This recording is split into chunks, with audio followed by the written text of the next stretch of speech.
Ben mungkin update sedikit nih soal anakmu. Banyak netizen yang memuji kamu mendidik Sienna ini dengan baik itu. Seperti apa sih mungkin? Gue sebenarnya jujur agak takut juga sih kalau misalkan dapat pujian. Bukan takut sih, kita kan kalau terima pujian kita gampang ya dengan sangat senang hati gitu. Cuma kadang ya di era sekarang ini kadang-kadang ya tindak tanduk kita begitu dapat atensi publik yang banyak, kita juga jadi harus bersikap yang kadang-kadang sesuai sama perhatian publik kan. Kalau ada yang nggak sesuai, terus habis itu kita suka dapat koreksi, komentar.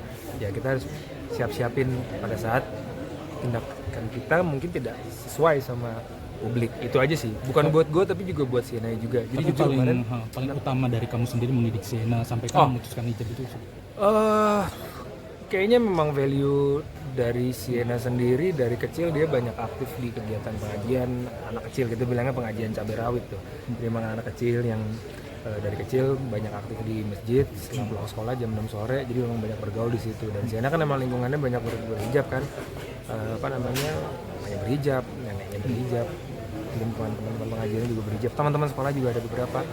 Jadi mungkin dia pemandangan itu bukan satu hal yang baru buat dia gitu. Jadi pada saat dia sekarang merasa ingin dan menggunakan hijab, ya dia melakukannya seperti so far sih gue ngeliatnya nggak tahu ya, mungkin di dalam dia mungkin ada beratnya, mungkin namanya perempuan kan pasti pengen terlihat rambutnya gitu, tapi dia ngelakuinnya sih dengan senang hati, jadi kita juga senang ya. Di usia yang 10 tahun ini mungkin ayahnya sendiri sebelum menggunakan hijab.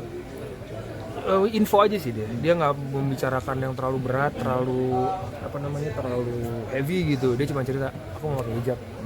Oke. One day dia tiba-tiba kayak gitu, terus dari cuman ke acara-acara yang memang pantasnya menggunakan hijab, tapi mulai ke acara hampir ke semua kegiatannya dia, mulai ke sekolah. Patokannya kan sekolah kan, begitu dia ngerasa di sekolah udah ingin menggunakan hijab, buat aku jadi sesuatu yang membanggakan dan buat aku sendiri sebagai orang tua. Karena kan di sekolah panas, tapi dia tetap memakai hijabnya. Tapi ya ini kan kita bicara anak baru mau 11 tahun nih, pra-remaja. Kita tidak tahu kan, kadang-kadang berubah. Nah harapannya, mungkin media juga, publik juga, pada saat nanti ada yang tidak sesuai, chill juga ya. Kadang-kadang nanti kok ini itu hijab udah mulai, soalnya komentar-komentarnya hijabnya miring ya, anak-anak namanya banyak jalan. Reaksi Caca sendiri gimana? Seneng. Ya kemarin kan salah satu yang menjadi pembicara kan pada saat muncul di videonya Daniel kan. Aku juga ngobrol juga sama Daniel gitu. Nonton video itu buat aku menjadi senang gitu. Kayaknya gue Iris her good gitu. Gue kayak mendidik dia so far ya sejauh ini, alhamdulillah baik. Ya Caca juga dengan apapun yang mungkin ada yang sama, ada yang beda, ada yang dia sangat support sih di bagian situ. Jadi kita menjaga komunikasi, hal-hal baru yang terjadi sama Sienna, kita saling komunikasi. Suka belanjain hijab juga nggak sih sebagai ayah? Oh iya, gue suka fashion kan. Jadi sekarang kalau dia mau belanja, ayo gitu. Dan kayaknya momen-momen belanja sama anak yang mungkin kadang-kadang kita lagi sibuk, itu dijadikan buat gue sendiri waktu untuk untuk attachment sama anak.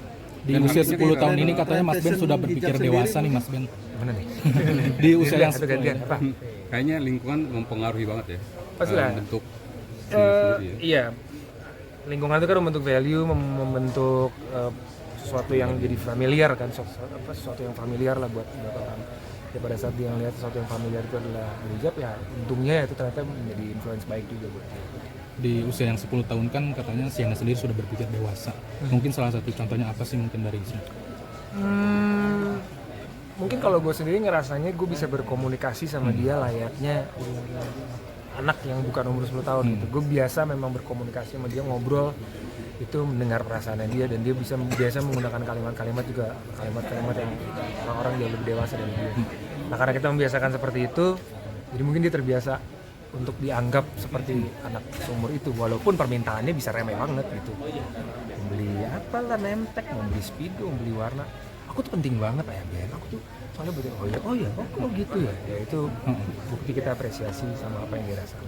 Di IG terbaru kamu kan Sienna sendiri kan sudah tampil bawakan podcast. Mungkin ada gak sih mungkin mengikuti jejak kamu sendiri sebagai presenter atau artis ke depan? Sesuatu yang membahagiakan buat dia nyaman dan dia ingin jalankan, ya kita siap untuk nemenin sih. Namanya anak semuanya kan pasti akan berubah-ubah kan. Apa yang dia bilang dia inginkan sekarang mungkin bisa berbeda sama 2 tahun lagi gitu. Ya sekarang kita hanya akomodir aja. Aku berusaha untuk sebisa mungkin tidak bilang tidak, selama dia ingin banget. Kadang ada beberapa mungkin nggak cocok sama kita, mungkin jangan, tapi dia ngerasa itu penting buat dia. Oh ya kita harus dengerin sekarang karena beda zaman dulu sama kita dengerin oke.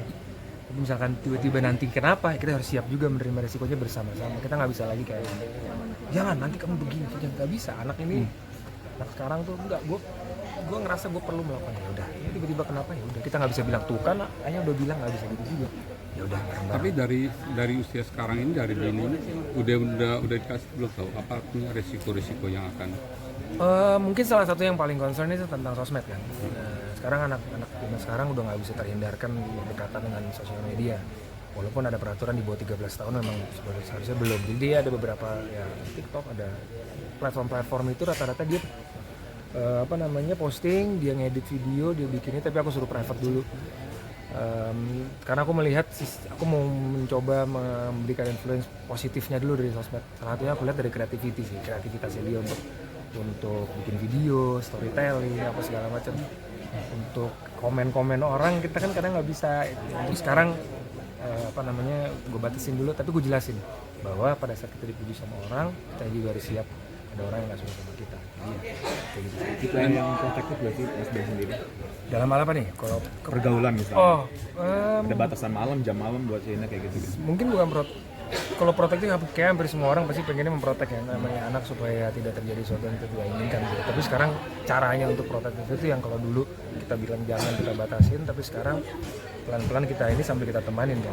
Dan memang lebih banyak kalau pertama pergaulan tadi bilang sama teman-temannya, kita banyak udah di rumah aja, udah kumpul di rumah, kumpul ya udah beliin makanan jadi kita bisa lihat Lebih terkontrol ya. ya sebisanya sih. Tapi kan nanti ada hari-harinya aku mau kesini, gue temenin. Pernah juga waktu itu dia aku mau ke karaokean Swifties Indonesia, Taylor Swift di mana, di sini, waduh jam berapa, jam 9 malam.